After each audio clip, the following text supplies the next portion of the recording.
Сәлеметсіңдер ме балалар? Бүгінгі тақырыбымыз 3 таңбалы сандарға көбейту алгоритмі. Сабақтың мақсаты 3 таңбалы сандарға көбейтуді орындауды үйренесің.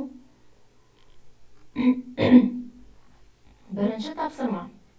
Өрнекті амалдар бойынша жаз, ЮНЕСКО-ның құрылған жылын есептеп тап дейді. Міне мынау өрнек бойынша біз амалдардың орындалу тәртібін ескере отырып есептеуіміз керек. 3651-ді 36-ға көбейтеміз. Бірінші амал. Екінші амал, екінші көбейткішті көбейтеміз. 1276-ны 28-ге. Бірінші амалдан шыққан саннан екінші амалдан шыққан санды азайтамыз. Ең соңында барлық шыққан саннан 93763-ті азайтамыз. Ал есептеңдер.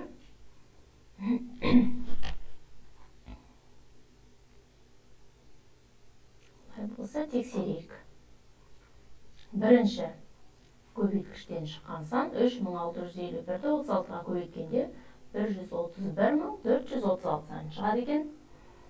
Екінші амал 1276-ны 28-ге көбейткенде 35728 сан шығады екен. Үшінші амал 131 мен 436 санынан 35728-ді алған кезде 95708. Енді 95708-ден 93763-ті алған кезде 1945 саны шықты. Сонда ЮНЕСКО Біріккен ұлттар ұйымының білім, ғылым және мәдениет мәселелері жөніндегі мамандандырылған мекемесі дейді. Оның жұмысына мәдени және тарихи ескерткіштерді қорғау кірді. ЮНЕСКО-ның құрылған жылы сонымен 1945 жыл екен. Келесі екінші тапсырмада бүгінгі 3 таңбалы сандарға көбейту алгоритмі берілген. Енді осы 2 сияқты 3-ші тапсырманы қазір орындаймыз. 1235-ті 231-ге қалай көбейтеміз? Қане, менімен бірге шығарайық 3-ші тапсырманы.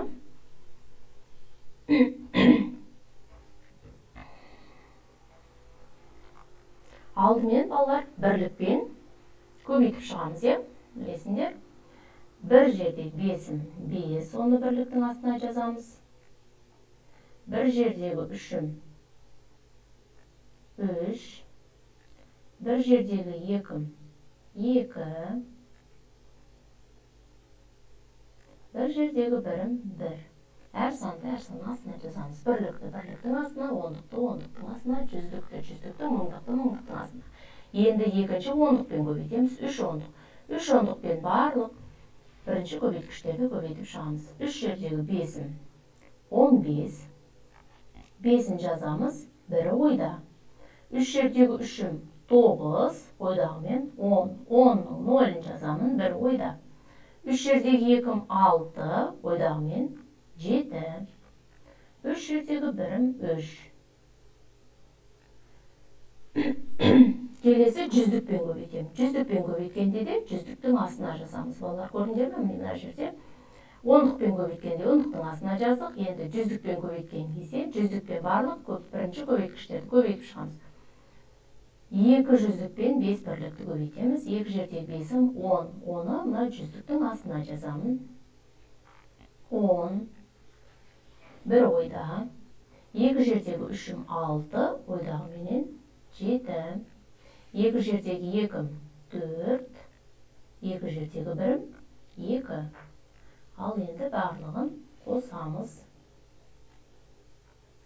Қосу таңбасын қоямыз. 5-тің өзі түседі, өйткені қосатын сан жоқ. 3-ке 5-ті қосамын, 8 болады. 2-нің өзін жазамын, өйткені қосатын сан жоқ екен. 1-ге 7-ні, оған 7-ні қосамын. 15 болады. 5-і түседі, 1-і ойда екен. 3-ке 4-ті қосамын, 7, ойдағы менен 8. 2-нің өзін жазамын. Сонда 285.285 деген сан шықты. Келесі 2541-ді 231-ге қалай көбейтеміз? Алдымен бірліктермен көбейтіп шығамыз дедік. Оны бірліктің астына жазамыз. 5 жердегі бірім 5. 5 жердегі төртім 20. Ондықтың астына жазамын. 0-ін түсіремін. Екісі ойда. 5 жерде 5-ім 25. Ойдағы 2-мен 27 екен. 2 ойда. 2 жердегі 5-ім 10. 2 ойдағы 2-ні қосамын. 12.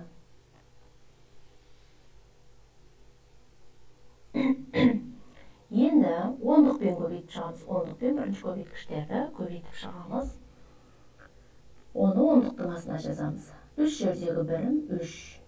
Сол ондықтың 3-тің астына жазамыз. 3 жерде бірім 3. 3 жердегі төртім 12. Екісі түсі 1 ойда. 3 жердегі 5-ім 15. Ойдағы мен 16. 6 түсі 1 ойда. 2 жердегі 3-ім 6. Ойдағы мен 7 екен. Келесі 2 жүздікпен көбейтемін. 2 жердегі бірім 2, оны жүздіктің астына жазамын. 2 жердегі төртім 8.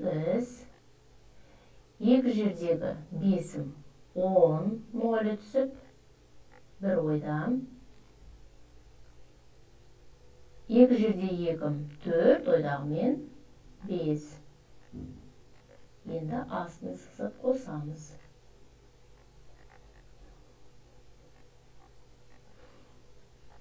5-тің өзі түседі.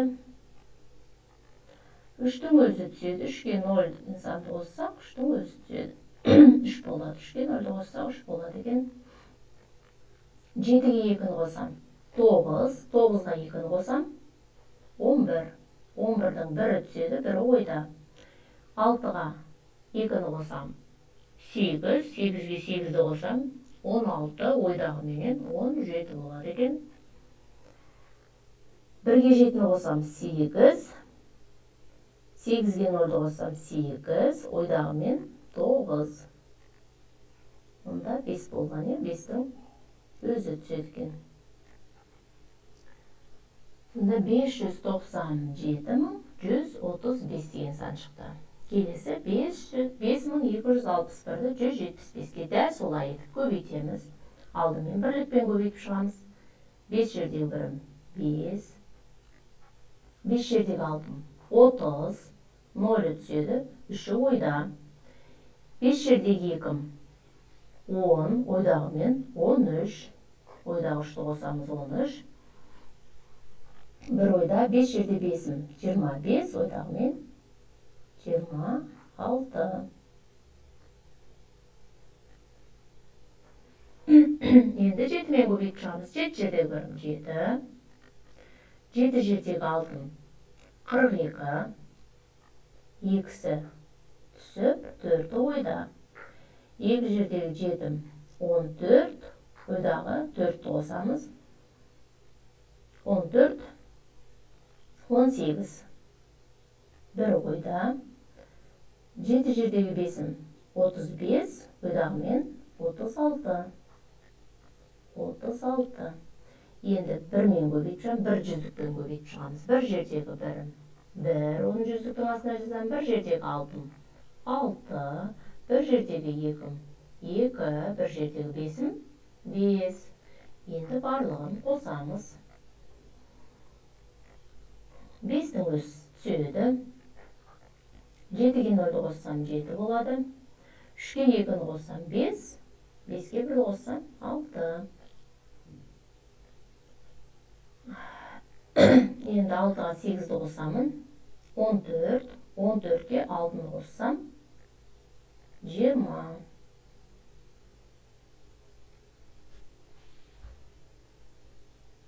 20 0-ін түсіріп, екісі ойда. 2-ге 6-ны қоссам 8, 8-ге 2-ні қоссам 10. Ойда 1 болған, 2 болды ма? 2 болды. 4, 10, 12. 1 ойда. 3'ке 5'ti қосамыз 8. Ойдағы мен 9. 920.675 деген сан шықты. Енді келесіміз 2311-ді 25. 2 таңбалы санға көбейтеміз. 2 таңбалы санға көбейткенде де алдымен бірлікпен көбейтеміз. 5 жердегі бірім 5, 5 жердегі бірім 5, 3 жердегі 5'ім 15, бір ойда. 2 жердегі 5'ім 10, ойдағы мен 11. Бұнатын бастар. Енді 2 мен көбейт шығамын. 2 жердегі бірім 2, 10'лықтың астына жазамын. 2 жердегі бірім 2, 2 жердегі 3'ім 6, 2 жердегі 2'ім 4. Бұл жүздігі жоқ көбейтетін. 5'тің өзі түседі. 5'ке 2'ні қосамын 7, 5'ке 2'ні қосамын 7, 6'ға 1'ді қосамын 7, 4'ке 1'ді қосамын 5. 57.775 деген сан шықты. Ал енді қалған соңғы бағанды өзіміз шығарамыз балалар.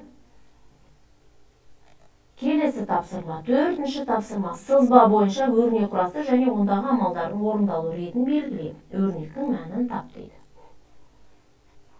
Ал міне өрнек құрастырдық. 1488-ге 3316-ны 3-ке бөлеміз. Оған қосамыз 3612-ні 152-ге көбейтеміз. Азайтамыз 1025-ті 5-ке бөліп, оны 272-ге көбейту керек. Ал енді балалар бірінші амал қандай амал орындалады? Қазір алдымен амалдардың орындалу ретін жазып шығайық. Бірінші амал көбейтеміз. Екінші амал бөлеміз. Үшінші амал көбейтеміз. Төртінші амал бөлеміз. Бесінші амал көбейтеміз. Ретіменен, егер көбейтумен бөлу тұрса, ретіменен көбейтіп шығамыз.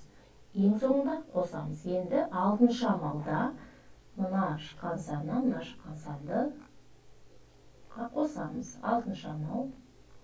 Енді 7-ші амалда осы 6-шы амалдан шыққан саннан, мұндағы 5-ші амалдан шыққан санды азайтамыз. Бұл 7-ші амал болады екен.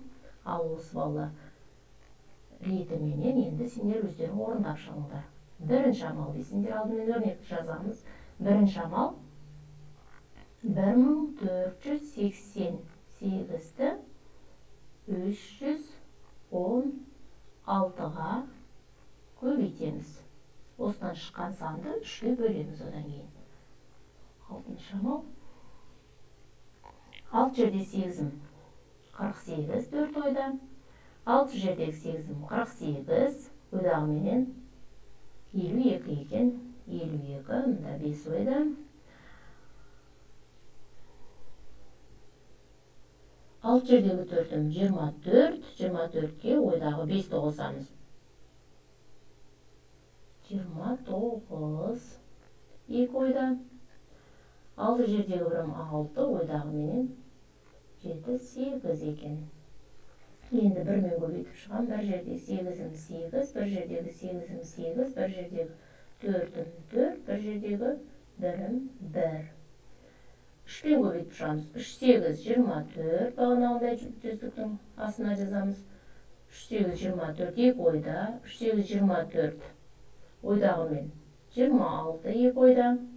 3, 4, 12, 3 жердегі 4'ім 12, ойдағы 2'ні қосамын, 14, бір ойда.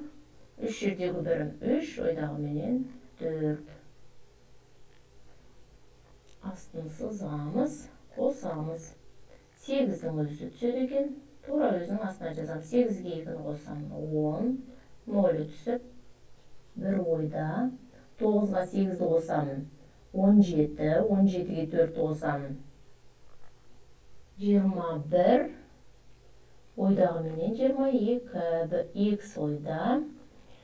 8-ге 4'ті қосамын, 12, 12-ге 6-ны қосамын 18, 18-ге ойдағы 2-ні қосамын 20, тағы да 2 ойда, 4-ге 1-ді қосамын 5, ойдағы мен 7 екен, 4-тің өзі түседі.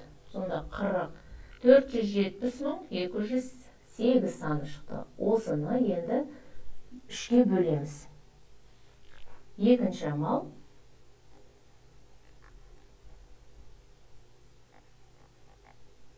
Әр санды әр шақпаққа жазамыз, балалар. 208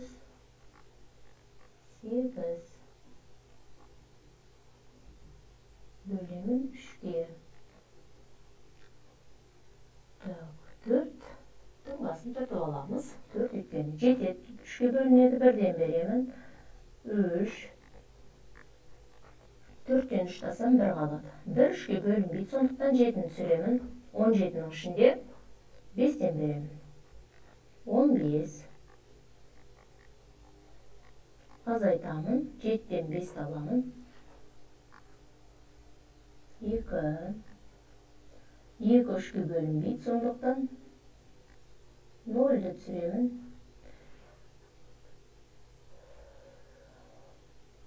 6-дан беремін. 7-тен берсек асып кетеді, 18. 0-дан 8 алынбайды. 2-ның 1 10-ығын берем. 10-10-нан 8 аламын. 2. 2 3-ке бөлінбейді, сондықтан енді 2-ні түсіремін. Енді 7-тен берем. 3 жерде 7-ім 21 болады екен. 2-ден 1-ді аламын. 1. Енді 1 3-ке бөлінбейді, 0-ді түсіремін. 3-тен беремін. 3 жерде 3-ім 9. 10-нан 9-ды аламын. 1. Енді 8-ді түсіремін. 6-дан беремін. 3 жердегі 6-ым 18 екен. 0 болады. Сонда екінші амалда бізде 156.736 шықты. Енді осылай ары қарай 3-ші амал деп көбейтесіңдер. 4-ші амал деп бөлесіңдер. 5-ші амал деп көбейтесіңдер. Барлық амалдарды осылай орындап шығасыңдар.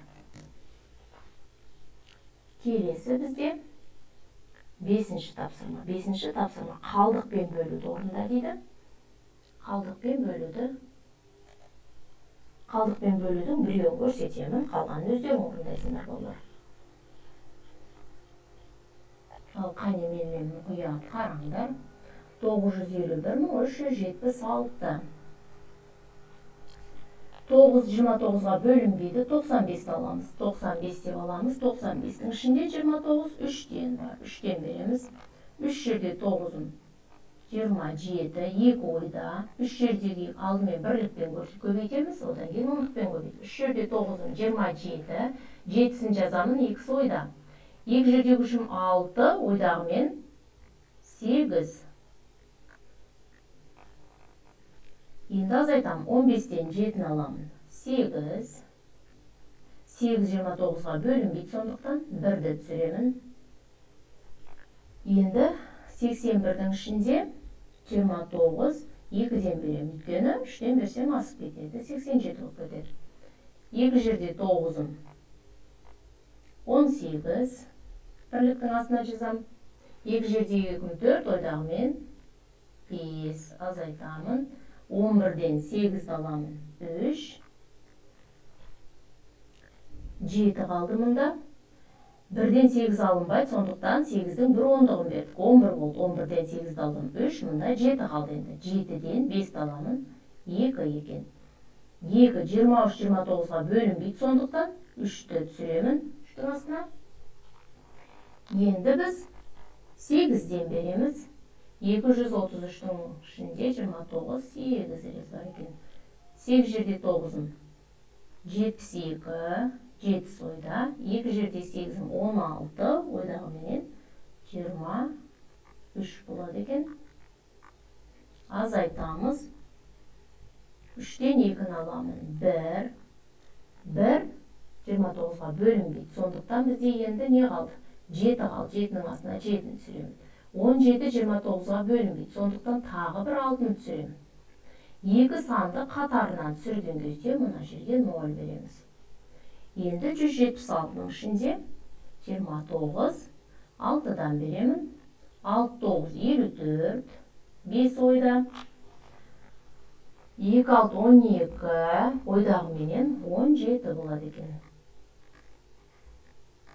6-дан 4 аламын. 2 бұл қалдық болады. Сонда 32.806 және 2 қалдық шығады екен. Ал енді осылай қалғанын өздерің қалдықпен бөліп шығыңдар. Келесі тапсырмамыз балалар. 6-шы тапсырма. 6-шы тапсырма. Математика күнделікті өмірде.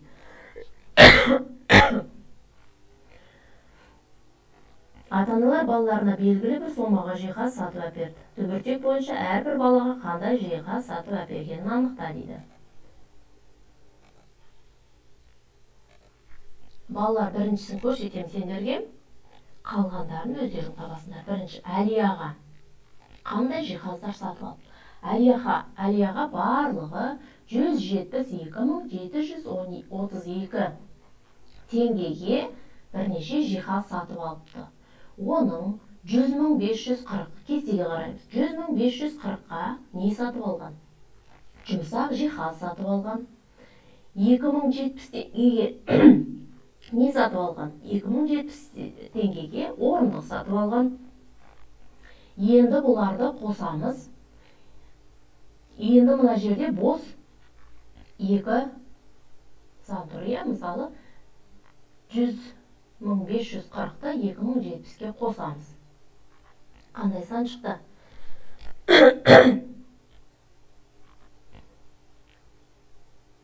Мына екеуін қосып аламыз. Одан кейін 172.732 санынан мен өрнек түрінде жаздым. 172.732 алдымен жақшаның ішінде жұмсақ жиһазбенен орындықтың бағаларын қосып аламын. Енді бізде қанша қалды? 70.122 теңге қалды. 70.122 теңгеге тағы да не алуы мүмкін? Екі зат алуы мүмкін. Оның 50.089-ға шифонер алуы мүмкін. Шифонер алыпты. 50.089-дан шифонерді азайтсақ, енді қанша қалды? 20.033 теңге қалды. 20.033 теңгеге не алыпты? 20.033 теңгелік не бар екен? Төсек алыпты. Сонда Әлияға жұмсақ жиһаз 100.540 теңгеге, орындық 2070 теңгеге, шифонер 50.089 теңгеге және төсек алыпты 20.033 теңгеге. Сонда барлығына 172.732 теңгеге жиһаздар алыпты Әлияға. Енді сендер Арманға, Серікке, Айнаға, Бауыржанға қандай жиһаздар сатып алғандығын табасыңдар. Ол үшін не істейсіңдер? Барлығы, мысалы, Арманға 45.033 теңгеге сатып алыпты. Оның 5.000-ына 5.000-лық не бар бізде? 5.000-лық балалар креслосын сатып алыпты. 45.000-нан 5.000-ды алсақ, 40.033 теңге. Енді 40.033 теңгеге не сатып алу мүмкін? 20.033 теңге төсек сатып алу мүмкін. Енді несі қалды? 20.000 теңгесі қалды. 20.000 теңгесін қараймыз. Не сатып алу мүмкін? Жазу үстелі 20.000 теңге екен. Осылай барлық тапсырмаларды орындап шығамыз. Келесі тапсырма бізде. Балалар 7-ші тапсырманы баған түрінде өздерің шығарасыңдар. Қазір біз 8-ші тапсырманы түсіндіріп кетейін. Фигураны үлкен текшеге дейін толықтыру үшін қанша кіші текше қосу қажет дейді. Міне, алдымен үлкен текшені санап алуымыз керек. Үлкен текшенің мына 4 деп қойғаным 4 текше кішкентай, қараңдаршы. Жанында, ұзындығында 4 текше, енінде 4 текше және биіктігінде 4 текше. Енді мына барлық текшені тауып үшін біз 4-ті 4-ке көбейтеміз. Оған 4-ті көбейтеміз. Сол кезде бізде барлығы мынау толық үлкен текшеде қанша кішкентай текше бар екенін табамыз. Барлық 4-ті 4-те 14-ке көбейткен кезде бізде 64 текше болды. 64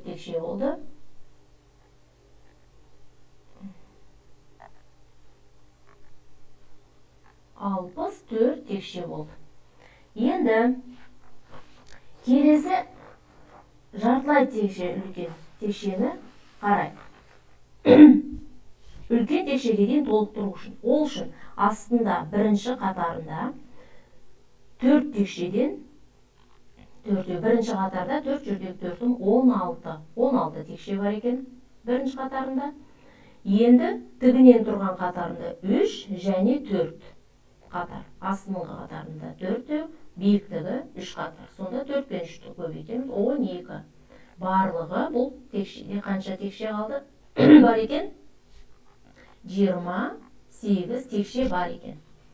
Енді біз мына үлкен текшеге жеткізу үшін бізге қанша текше қосу қажет? Соны табуымыз керек. Ол үшін біз не істейміз? 64-тен 28-ді азайтамыз. Сонда қанша текше шығады? Үлкен текшеге жеткізу үшін кіші текшеге қанша текше қажет екен? 64-тен 28-ді азайтамыз. Жақсы, ары қарай келесі тапсырмамыз бізде. 9-шы тапсырма. Периметрі 20 см, ауданы 24 см болатын тік төртбұрыш сыз дейді. Міне тік төртбұрышты сыздық. Бұның бізде енді не белгісіз? Ұзындығы және ені белгісіз.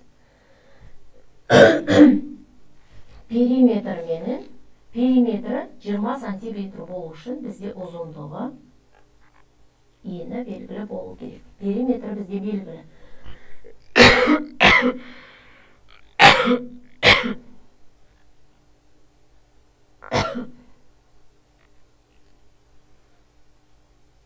Периметрін қалай табатын едік?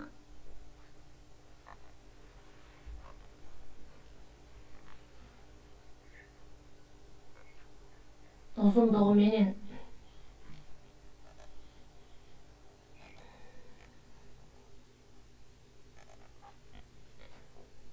периметрі ауданы белгілі болса, ұзындығын енін қалай табамыз? Естеріңе түсіріңдер. Шығарыңдар, е? Периметр табу үшін ұзындық пен ені қосып, оны 2-ге көбейтетінбіз. Сол кезде бізде қандай сан шығу керек? 20 сан шығу керек. Ауданы тапқан кезде ұзындығы мен енін көбейте саламыз. Мұнда жазасында А қанша сантиметр, Б қанша сантиметр. А дегеніміз ұзындығы, Б дегеніміз ені. Әсінде ауданы А тапсырмасында берілген төртбұрыштың ауданын 2 есе кіші тікбұрышты үшбұрыш сыз дейді. Ол үшін алдымен мынаны тауып аламыз, балалар. Тік төртбұрышты ағысын таптық қой. Енді осыны 2-ге бөлген кезде біз міне 2-ге бөлген кезде қандай шықты? Тік бұрышты үш бұрыш шықты. Енді ауданы қанша болады екен? Сызамыз. Жақсы.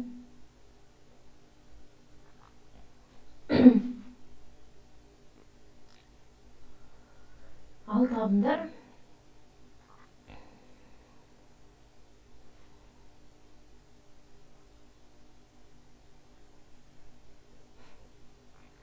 Олай болса тексерейік. Периметрі 20 см болу үшін біз ұзындығы 6 және ені 4 см болады. 6-ға 4-ті қосамын 10, 10-ды 2-ге көбейтемін 20. 6 мен 4-ті көбейтсем 24 саны шықты. Сонда ұзындығы 6 см, ені 4 см болатын тік төртбұрышты үшбұрыш сызамыз. Енді осыны 2-ге бөлген кезде бізде 2 кішкентай үшбұрыш шықты. Тік бұрышты үшбұрыш шықты. Соның бір үйесі 12 см квадрат екен. Олай болса 10-шы тапсырмаға кеттік. 10-шы тапсырма ойлан және жауап бер дейді. Арман 22 қыркүйекте дүниеге келген. Ол Әлиядан 60 күн кіші. Биылғы жылы Арманның туған күні жексенбіге сәйкес келді дейді. Міне Арман 22 қыркүйек жексенбі күн болған екен ол. Арман Әлиядан 60 күн кіші. Демек, Әлия Арманнан 60 күн үлкен деген сөз. Не істейміз, қандай амал қолданамыз?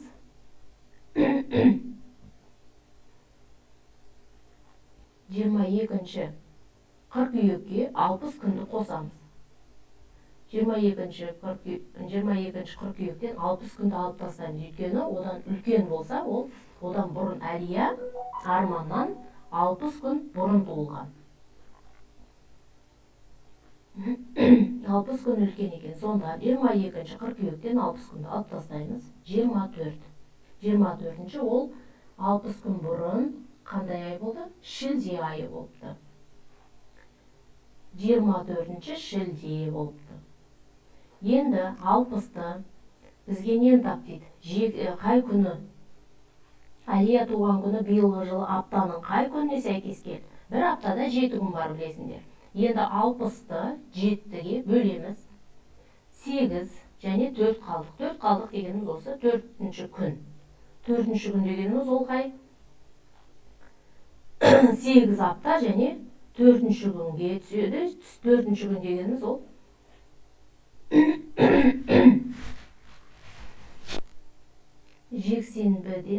жексенбіден 4 алып тастаймыз. Сонда сәрсенбіге түседі. Арманның туған күні жексенбі ғой. Жексенбіден 4 азайтамыз. Жексенбі дегеніміз 7-ші күн.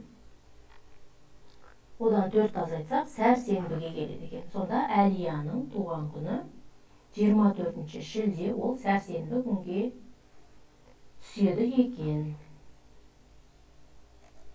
Жақсы, үйге тапсырма 11-ші.